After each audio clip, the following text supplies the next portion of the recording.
We're coming to you from the Best End User Podcast. I've got the oracles of automotive, Matt Van Belle, Mark Aguanno, and Chris Fell. Combined, they probably got, close to 100 years of automotive experience, or if I'm rounding up.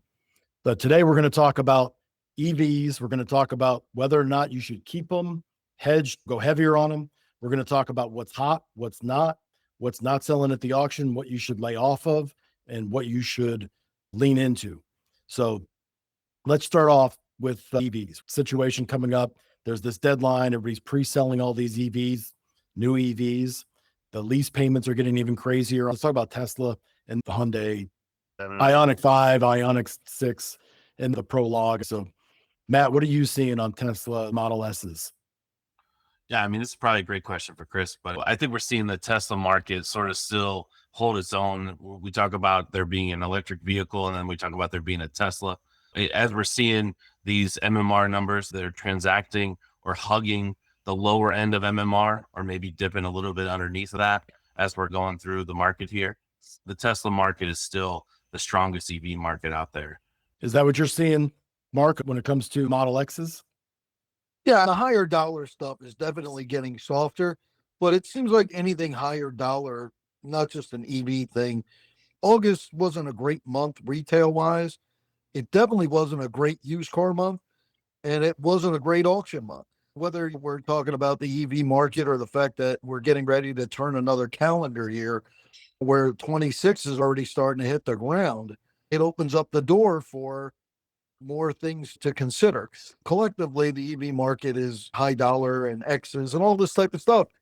It's a price point stuff. And anybody outside is looking for, if you're going out to buy a car, you're looking for either a really good deal or you have no choice and you got to go get a car.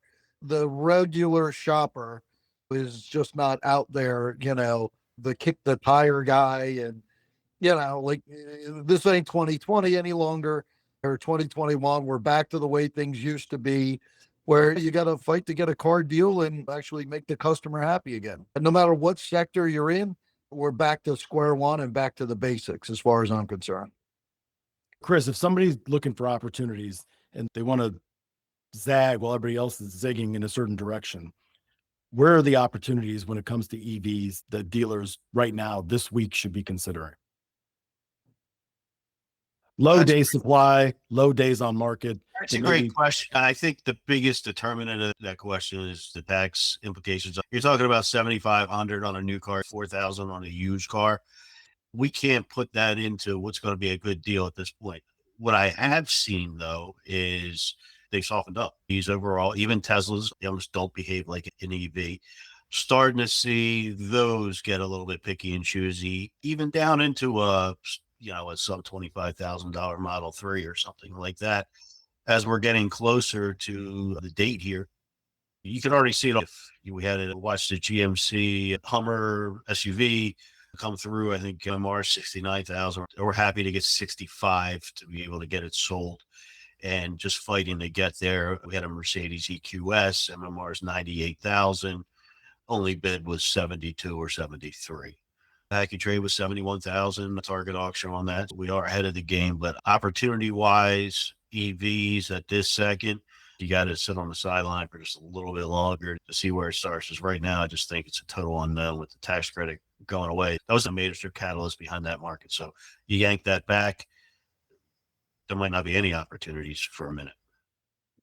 So, Matt, when you're taking a look at these MMR values, how does a normal dealer know what to lean in on and what to hold off on if average MMR is not accurate and the bunch of these are going for less? How do you know before that actually happens that you're overpaying for those? We obviously support the AccuTrade tool. And I mean, listen, we're trying to get ahead of all of those curves. As we see market trends with, let's just take Mach-E's, for example, in the Ford segment. As the Model Y starts to trend, we see the Mach-E respond in a similar size vehicle in a similar category or segment. We're looking at the pricing of the EV market as it is continuing to drop.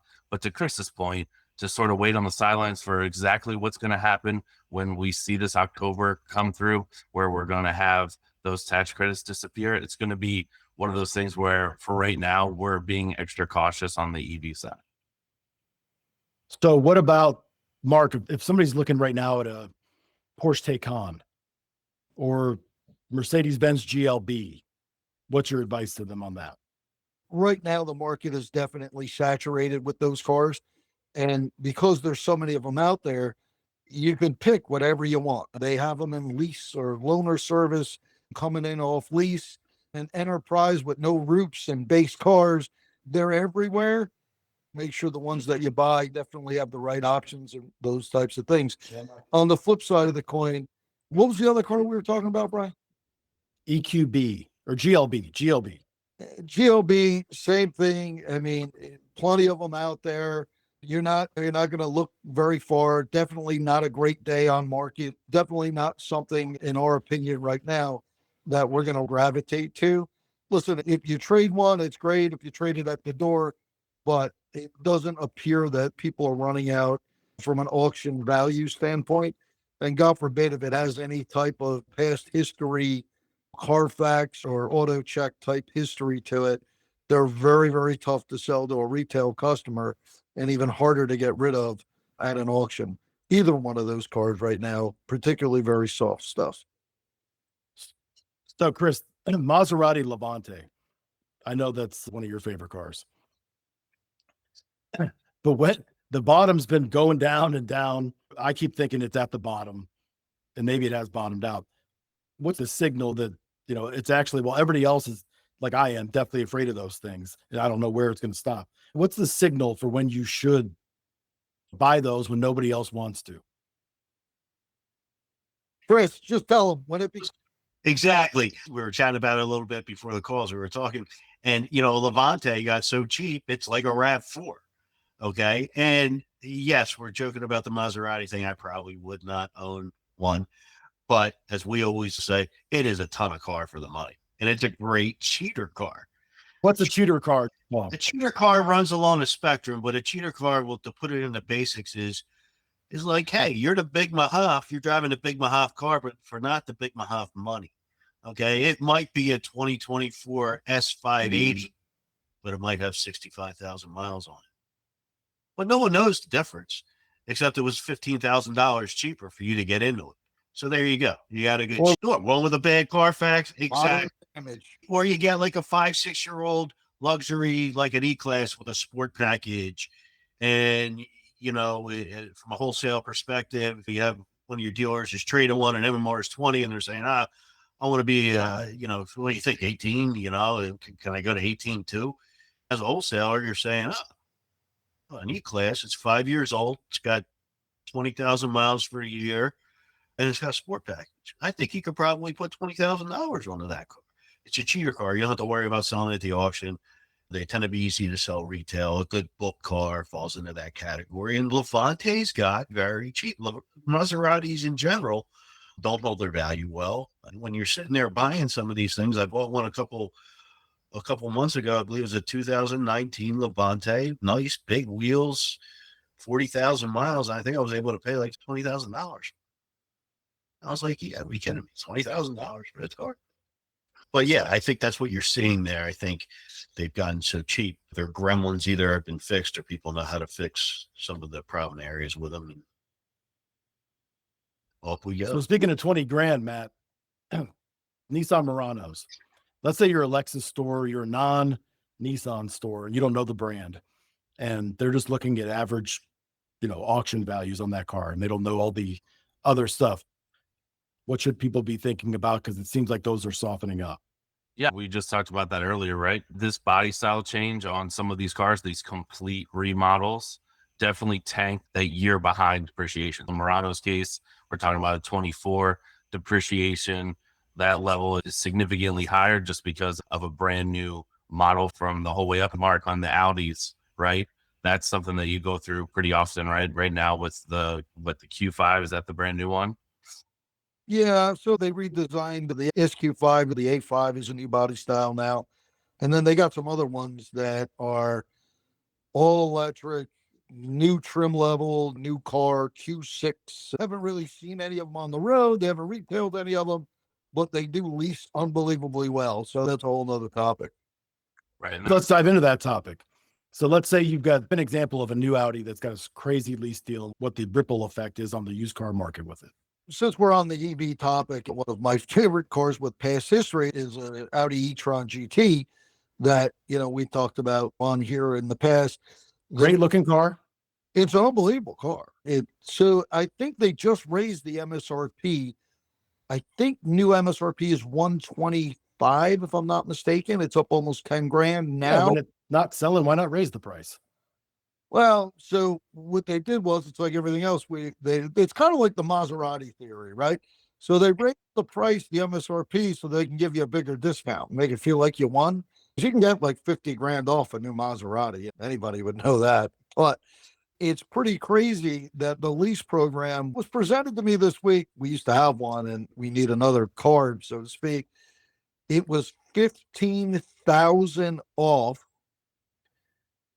Another 10,000 off if they have a dealer, the demo one they used, like the loaner car. The first edition one that came out and they get to test drive it. Even though Yeah, you can't.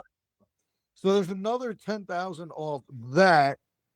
And if you're an employee, the program comes out to zero down as an employee, $299 a month. If you're not an employee, it's $699 a month.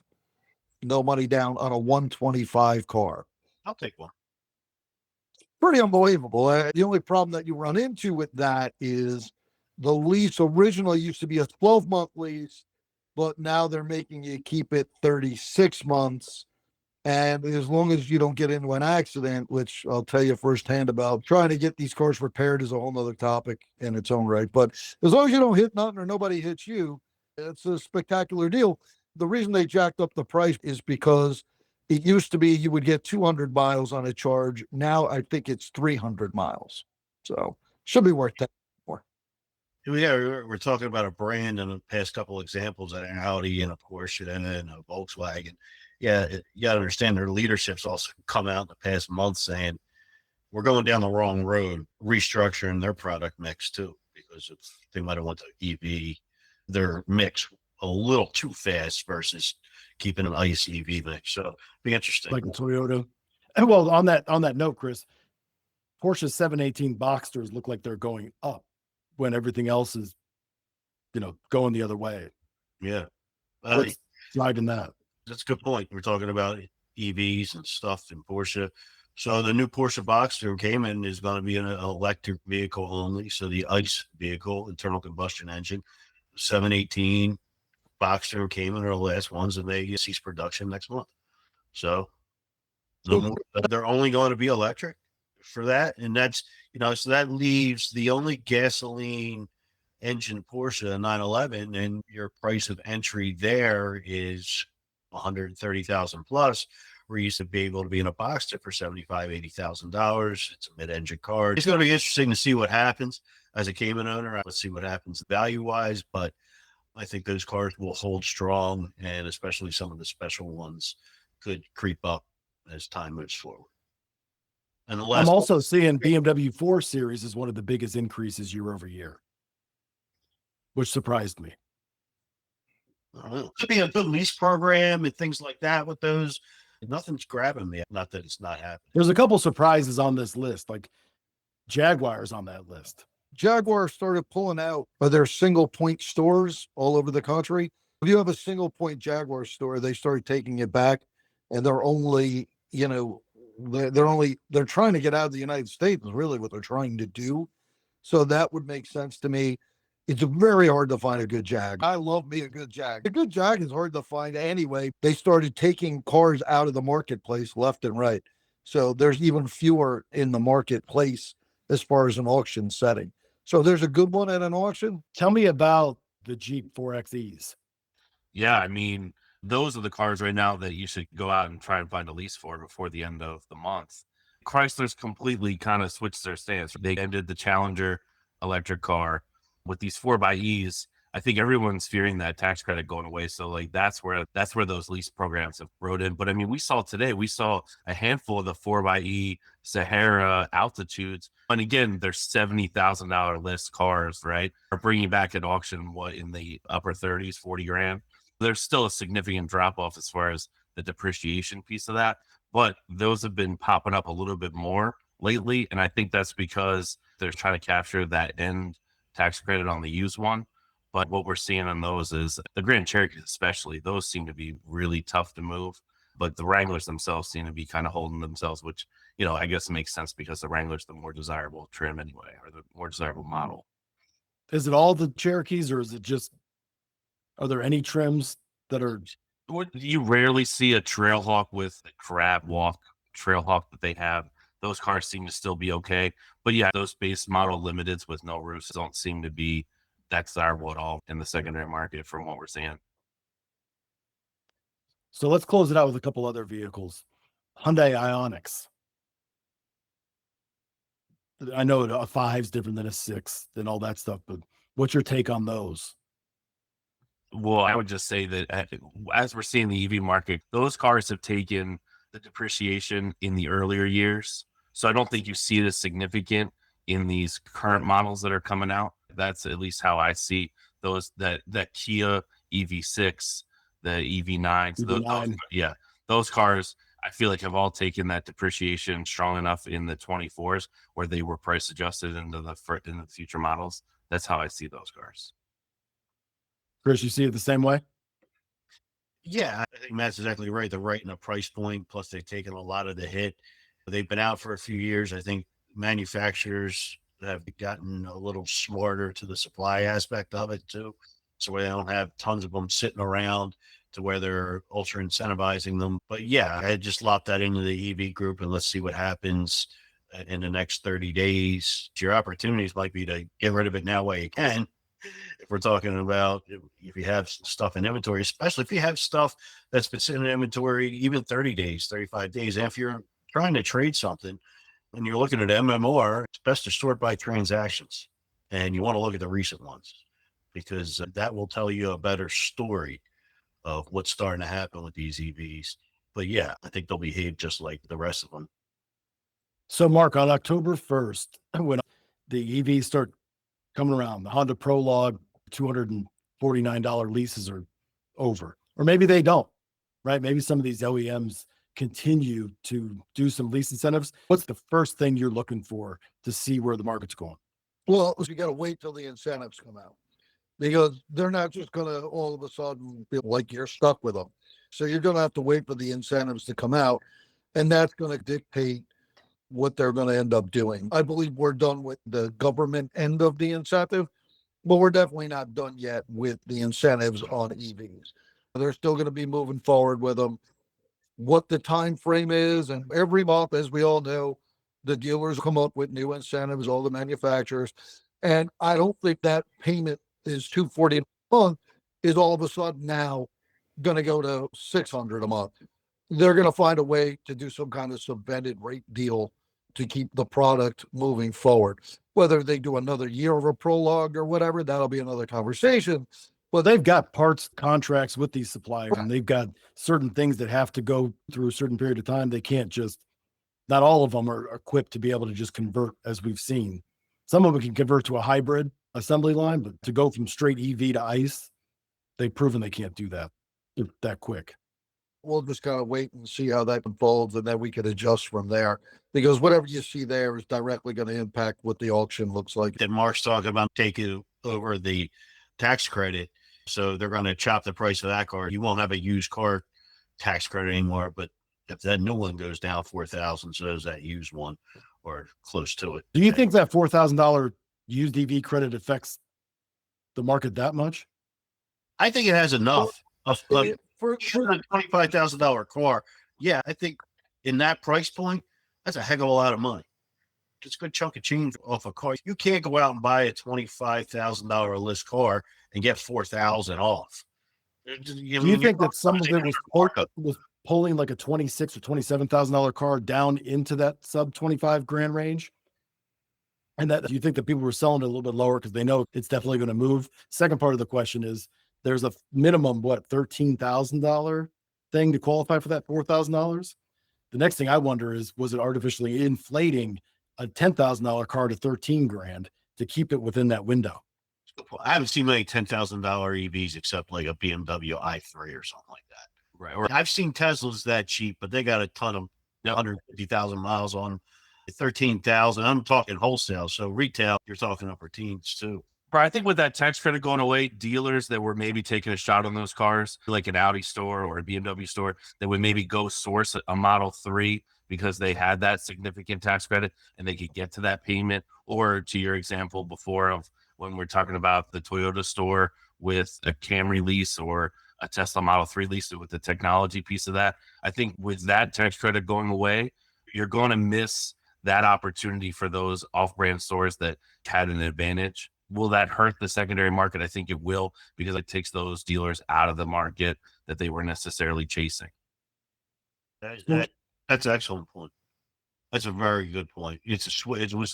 It got to be, if you're a dealer, a perfect switch car. That'll work. So overall, not even EVs, but if you're a used car dealer right now, you're tightening up your day supply. You're going to be running leaner, at least 5 days leaner than what you're normally running, just because of what's going on right now.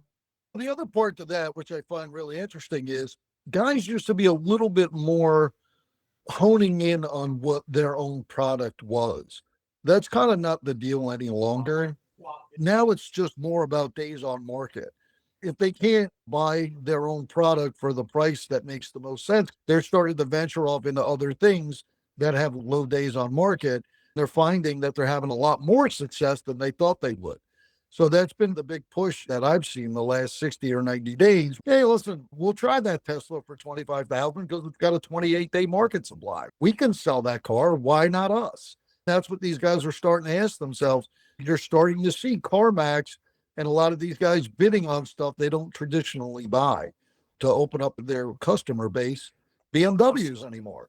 Now they're going to sell an A5 Audi, or they're going to sell a Tesla or a Porsche. You're starting to see a real difference between days on market that are good and days on market that are bad, unless it's something high dollar. As we close this out, I want to ask each one of you to give me a sleeper of a car right now that's undervalued, a late model vehicle that probably people don't realize is a value. They're going to put average money in it when they should be putting average or above average, or is currently priced below average.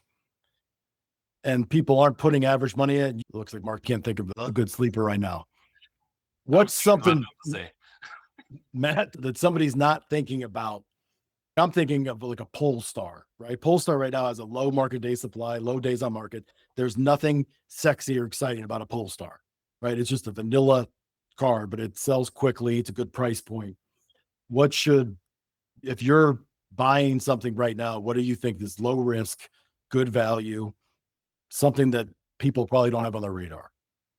I mean, that last part's tough, right? The not on the radar. I feel like that's like a trade secret that everybody kind of is out on. Yeah, because my mind immediately goes to like a Model 3. That's something that it's on everybody's radar, right? That's a car and a price point. You think so? Yeah. Like late model Mazdas, I'm thinking the day supply on those is very low. Obviously, Mazda dealers are going after those, but Toyota dealers are not actively pursuing those. Yeah, like the SUVs, like the CX-5s, those cars. CX-5s, Model 3s. Yep. What says you, Chris? Yeah, well, I think about it. I think the Mazda is a good thing. I think you get a good Volkswagen. You got a good Volkswagen out there in the used market. There's not that many of those cars out there. You got a good Jetta or something like that, or a Golf, a GTI. They're always good. But you get a Tiguan, but you have the R-Line package with the big wheels and things like that. Those are cars that consistently, like, people might overlook, but are always good to have. There's just not many of them. Like Mazda, if you think about just what they sell new, like Mazda, Volkswagen, lump Subaru into that, they're small as far as market share. Tiguan R, that's like, I guess where I was going with that. Normally I would be like, oh, Tiguan, I don't know if that's exciting, but when you get an R, it's a completely different animal. Like with Volkswagen, it's good. And then you look at some of the auction results, it's tough to, I say this all the time with Cadillacs too, like sedans and smaller SUVs. what is in those auction results and what a real one brings, it's like two different stories. Sometimes you're just like, oh yeah, it's priced right. And you start looking at it closer, you're like, oh, okay. And it's not a special car. It's a Volkswagen Jetta SE. It just happened to be serviced correctly. It was just a nice car for what it was versus all the other ones that are modified on the sample. So yeah, you don't want to miss a trade on a good VW. And there's one more thing too. What VW should they be cautious on? Either one of you guys. There's also the ID4. inverse. Well, I always say ID4's got so cheap. What do they call it? ID I know Buzz? that. Yeah, the ID. Yeah, the Buzz, right? ID Buzz, something like that. I'd be a little. My neighbor just got one. I gotta tell you, it's pretty cool looking. But I'd be a little leery of a $60,000 EV with a VW badge on it. Like that's not what you want to chase at all. No. You want to chase something that you could sell. A good Atlas, the Kia EV Stinger. Kia Stinger. I mean, they don't make those anymore, and those things have their own little following. I mean, they're like a cult car. I mean, that car was engineered to go after the BMW 3 and 5 Series cars and drive like that and give you that European performance. And don't make them anymore. One thing I was going to say, though, it looks like we might have an opportunity. Interest rates might be going down here shortly as we're meeting here in mid-September. That could throw an interesting thing into the mix because we're still at a point where used car supply is a little on the short side for a good used car. We say that a lot. It really is the truth. Inventories at auctions are overall down, all the big wholesalers and things like that, just because we're still leading off COVID with off lease and things like that. So it could be interesting in the fourth quarter. All right, before we wrap it up, any final thoughts? That was a great final thought from Chris there. Agreed. Don't let friends buy electric cars. Just at this end, that happens, right? We made the example of a friend buying a Taycan or something like you might not let that friend do that just at this point in time. I gotta tell you, Taycan's beautiful and they're cheap. I would have probably owned one, but Is it going down or is it going up? I think the expensive ones are consistently coming down. You start getting these Taycans are $40-something thousand and 45,000. It's kind of Back to the price points, right? We're back to the Yeah, price. and, and you roll up in that car. That car's got a presence, electric or not. That car just looks like a spaceship. So What about the hatchback versus the sedan? money? I love the hatchback. I do too, but is it more stable than the sedan? Value wise, Yeah, like is it more volatile? Does it hold its value better than the yeah, I sedan? think it holds its value a little bit better. Right, there's less Not- of them. Yeah, not to the degree like I think an AMG E-Wagon would do, or like right now the BMW M5, like they don't want the sedans. People want the wagons. The wagons are the hot thing, like the Audi RS6.